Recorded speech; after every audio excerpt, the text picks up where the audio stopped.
Hello everyone and welcome to Victoria's Jurassic Cantina.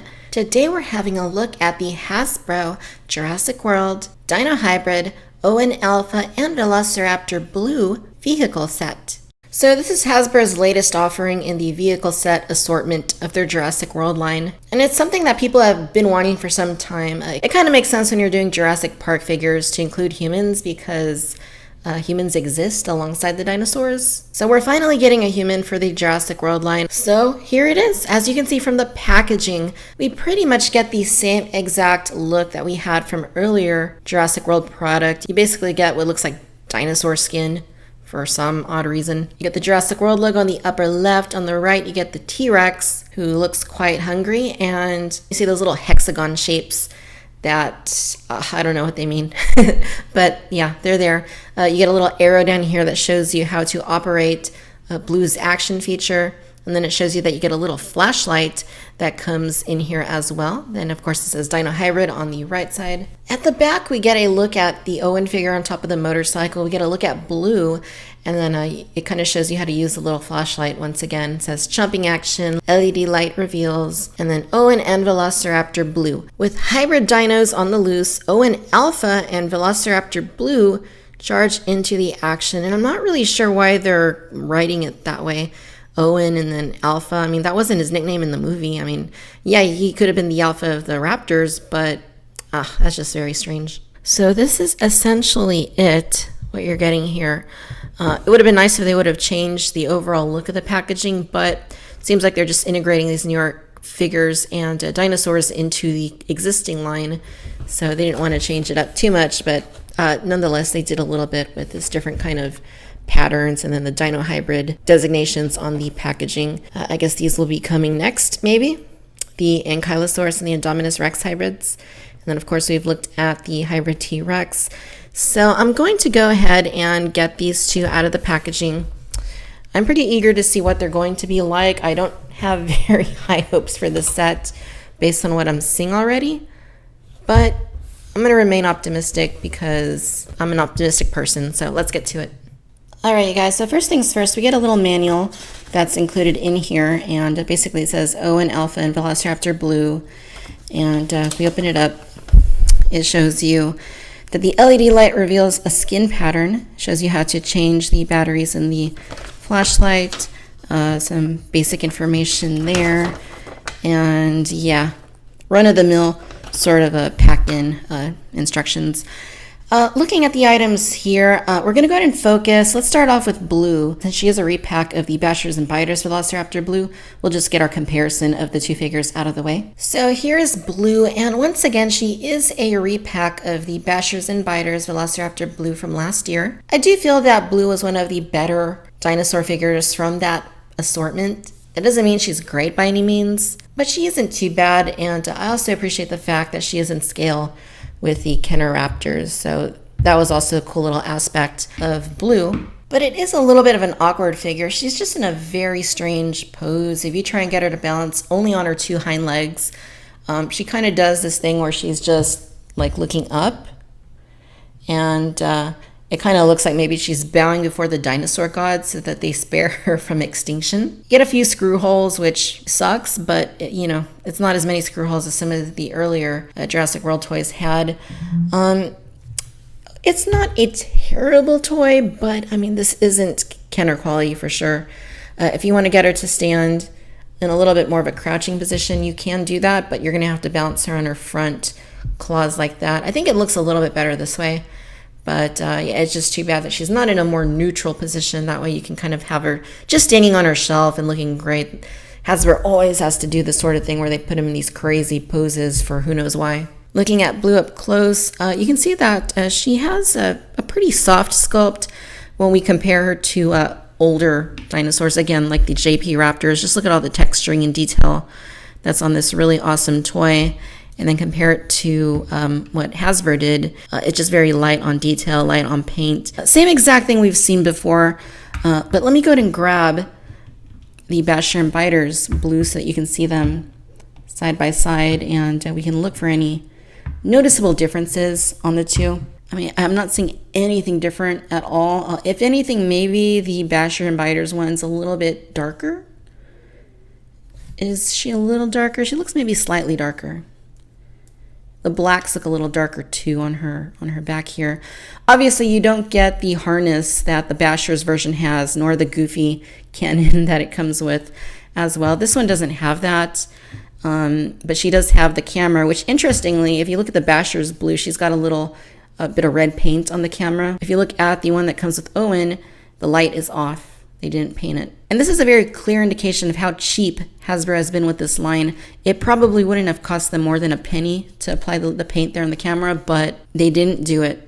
You gotta save that penny, especially when you're a multi-billion-dollar corporation. And in terms of the action feature, it's the same thing we saw before. Basically, you pull down the tail and, she just kind of opens her mouth like that. It's an okay action feature, I guess, but, I'll take detail and likeness over gimmicks like that any day. So Blue also comes with this accessory here. It's the little LED light, and that's the red button right there. And it's basically to bring out the pattern on her back, but it's got like this little clip underneath it. So I'm kind of guessing that maybe it came off of some other existing toy or something, maybe, because it doesn't clip onto Blue in any way. So I don't know what purpose that would serve. But yeah, basically what you do is you take your Blue figure and you just shine the light onto her back, and you can kind of see the little patterns on it. Can you kind of see them? They're kind of like those little DNA sequencing patterns. It doesn't really even work that great at all. It's very hard to pick up the effect on camera, but yeah, I mean, this is lousy. The least they could have done for this pack is painted Blue correctly. I mean, this was their opportunity to give us an accurate paint scheme on Blue. This is not accurate to the film at all. They didn't do anything different from the first release that we looked at just a minute ago. They had plenty of adequate time to correct the color scheme. For the Star Wars 6-inch Black series, they corrected the coloration on Kylo Ren and the Rey figures in the 6-inch line within a couple of months. They replaced Kylo Ren's scarf with one that was more detailed. And I mean, they've had more time to fix this, and they simply don't. So, I mean, that really tells you that the budget for Jurassic either is very minuscule or they just really don't care. I'm not sure what it is. It's probably both. But yeah, I mean, I think that I would have liked this a lot better since I already have the figure, especially if they would have given it accurate colors, or let's not even say accurate colors. Let's just say different colors, more of a hybrid sort of paint scheme. Something a little more metallic, a little more vibrant. I think it would have been a better toy, and I think more people would welcome it into the set. But for what they gave us, they really lazied out on this one. And that brings us to Owen, the man of the hour. Right off the bat, I don't like the way that he's standing. It looks like he just found his way out of the bar and can't find where he parked his motorcycle. It's just a very awkward pose. Those legs, I don't know why they had to position them that way. But yeah, he is leaning a little bit to his right. It's just a very awkward pose. I mean, it almost looks maybe even like he's like line dancing or something.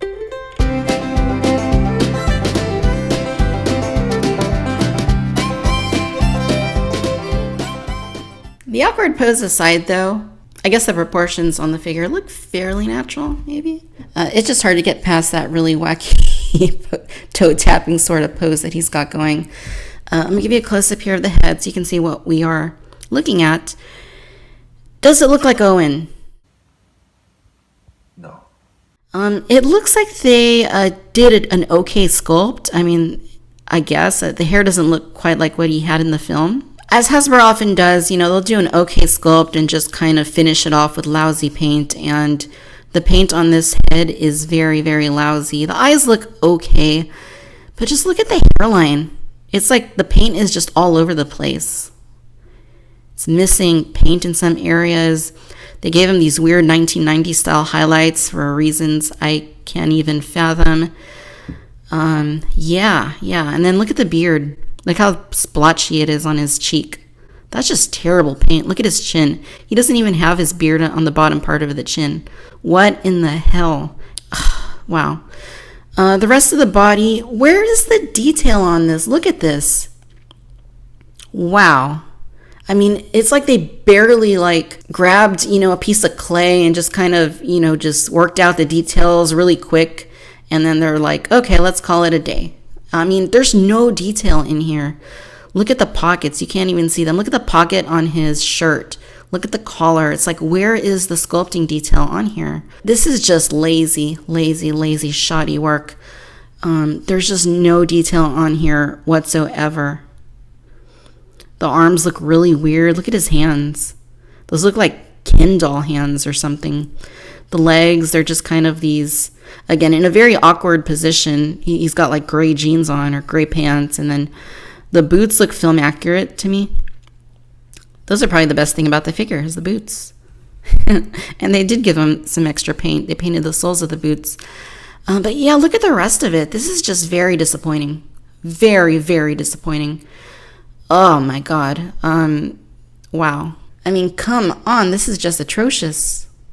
In terms of the articulation, he's got a ball joint at the head. It doesn't really do that much. You can go side to side, but up or down movement is pretty non-existent. He's got swivels at both of the shoulders, so you can, move them around. Interestingly, he does have ball hinging at both of the elbows, and you can, spin them and move them up and down. Nothing at the wrists, though. This is just very awkward. I mean, why not give him the hinges at the shoulders instead? Or both, actually. And then he's got swivels at both of the hips, and that's all you're going to get. And maybe the legs are like that so you can sit on the bike. I don't know. But if he's not on the bike, this just looks terrible. In terms of accessories, Owen does come with the gun that he sported in the film. And I'm going to tell you right now, this is the best thing in the set. This really is the best thing in the set. I mean, look at it. It's really nice. They really did a good job with the gun. You can see all the little details that Owen's costume is missing. And all of the paint is great. It's not just like a plain like black gun. They actually give it some good details and good paint. And I really like it. I think this is where all the budget went to for this set. As far as getting him to hold it, you can kind of like just get it over his thumb like that.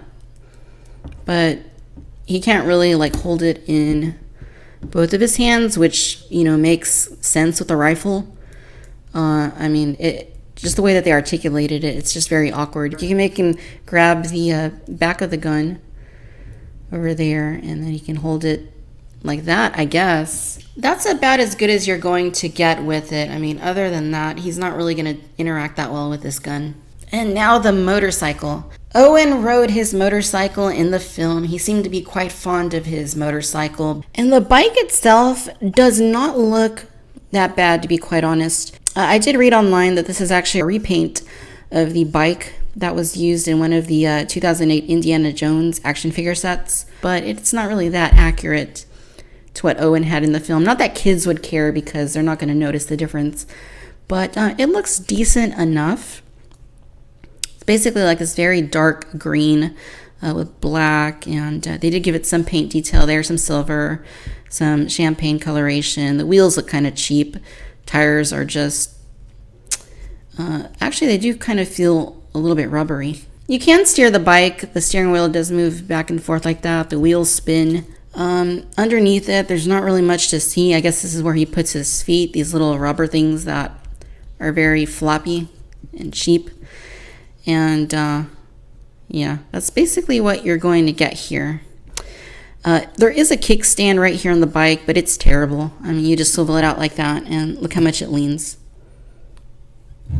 When you put the figure on there, it leans even more because of the added weight. So not too impressive. So now to get Owen on the bike, basically, you just put him on there. His feet don't situate completely flat onto the pedals. And then it's kind of hard to get him to grip onto the handlebars because of the articulation being so limited. I think maybe that's why they gave him joints there at the elbows, but they're not that great. I mean, he doesn't have anything at the wrist, so he can't really grab onto the handlebars. I mean, you can kind of just... well, you can't really even do anything. He doesn't even really grab it. So it's just not very good in terms of getting him on the bike. But, he's on there. Let me show you how this looks. I mean, I guess if you're a kid that doesn't really care, it's probably going to be okay. But from my standpoint, it just doesn't look that great. I mean, it's a very awkward sort of look. He looks like he's sitting far away at the back, but the bike is still too small. The bike is still too small. It's too short. Should be a little bit longer. And let me show you how that kickstand works with him sitting on the bike. It's just like really leaned over. And I have a fear that this kickstand is going to break at some point. It's just really cheap, like very soft. It should be more rigid. It's just really too bad that, you know, they really cheaped out this much on this bike and on this figure. To not have given us something that was a little bit of higher quality. So we recently looked at the Marvel Legends series Captain America Civil War motorcycle that came packed with the Captain America figure, which was super articulated, by the way. And I just want to compare those bikes for you to show you what Hasbro could have done. And I know that this isn't like the bike that Owen used in the movie, but I mean, look at how decent it is compared to what we got with Owen. It's a longer bike, it's a taller bike. I mean, it's not the fanciest bike by any means, but it's got a very stiff and rigid kickstand. It's got very rigid pedals. And if you just look at these things side by side, look at the size difference. This is just puny compared to the Captain America bike, which, you know, may be accurate. But the quality is just not what we got with the Captain America bike for Owen, unfortunately. Plus the fact, like I said, this is a super articulated Captain America figure that, because of his articulation, rides his bike very, very nicely. But Owen is just a very lightly jointed figure that is way too big for the bike. It's just very out of scale. And again, he can't, because of how far he's sitting back here, he just can't really like grab onto the handlebars. I mean, you can kind of just get the right one on there a little bit, but the left one's kind of not even on there. So yeah, all in all, this is just very, very pitiful. All right, ladies and gentlemen, so there you have it. This is the Hasbro Jurassic World Owen Grady and Velociraptor Blue vehicle set. Overall, you guys, I am very, very disappointed. I try to remain optimistic here on Victoria's Canteen. I think for the most part, I do a good job at doing that, but I value honesty over optimism, and for that reason, I gotta tell you that this set absolutely sucks. It's terrible. Beginning with Blue, who, even though wasn't a terrible dinosaur in the Bashers and Biters line, simply has nothing new to offer us. The paint scheme is exactly the same as it was before. She doesn't have her cannon anymore. Instead, you get this little flashlight thing that, you know, really isn't any good. And it's just the same thing. It just has nothing new to offer. The Owen figure itself is terrible. Let's be honest. It's terrible. Doesn't really look like the guy. The detail in his clothing is very, very lightly applied. It just does not look good at all. The motorcycle itself is too small, and the figure doesn't interact with it all that well because he is missing critical articulation that would make him more compatible with the motorcycle. And unfortunately, that's just not the case. The kickstand on it sucks. I mean, it's really, really leaning over like this. I mean, this is terrible, you guys. Like I said earlier, the gun is the best thing about this set, by far. The gun is where all the budget for this set went to. So I like the gun. I don't really like anything else that came in this set. Is it nice to finally have an Owen figure? Is it nice to finally have human figures from Jurassic World? Yeah, I guess it is, but to be honest, I kind of feel like I would have rather them just not made any human figures at all and just held off for the next Jurassic Park movie and given us quality human figures. I mean, because just look at this. This isn't quality at all. I'm sorry to say. That's definitely not quality. And to be honest, you guys, and I don't mean to be terribly brutal, but I probably could have gone to Big Lots and for a quarter of the price found better toys than this. I mean, this is not worth $20, which is MSRP on this set. There's nothing really new or innovative brought to the table here. Out of all the Jurassic World vehicle sets, including the awful Pteranodon set from last year, this one no doubt got the lowest budget out of all of them. And it's just really not that great at all. I'm really disappointed with this. So yeah, if you're thinking about picking this up because you love Jurassic World and you're happy to have human figures in the line, well, you know, maybe you might want to check it out. But if you don't really care, I would say just skip it because, again, nothing new being brought to the table here. It's a very huge disappointment. And in my opinion, one of the worst overall items in the Jurassic World toy line. And that's something when you consider the Jurassic World toy line. So yeah, I cannot recommend that you buy this set. Do yourself a favor, save the 20 bucks, and just skip it. Unless you're a diehard that has to have everything, in which case you're probably going to buy it anyway, and whatever I say isn't going to matter. But if you're picking and choosing with the Jurassic World line, I really don't think that this is worth it. I really don't think that they were wise to release this set and just dumb it down so much, because they really missed an opportunity to do a better set in the future. Alright my friends, if you enjoyed this video, then I do encourage you to please like and subscribe. Let me know down in the comments what you think about the Owen and Velociraptor Blue set, whether or not this is something you would add to your collection. Be sure and follow me on Facebook and Twitter, and as always, I want to thank you for watching Victoria's Cantina. Until next time my friends, bye bye.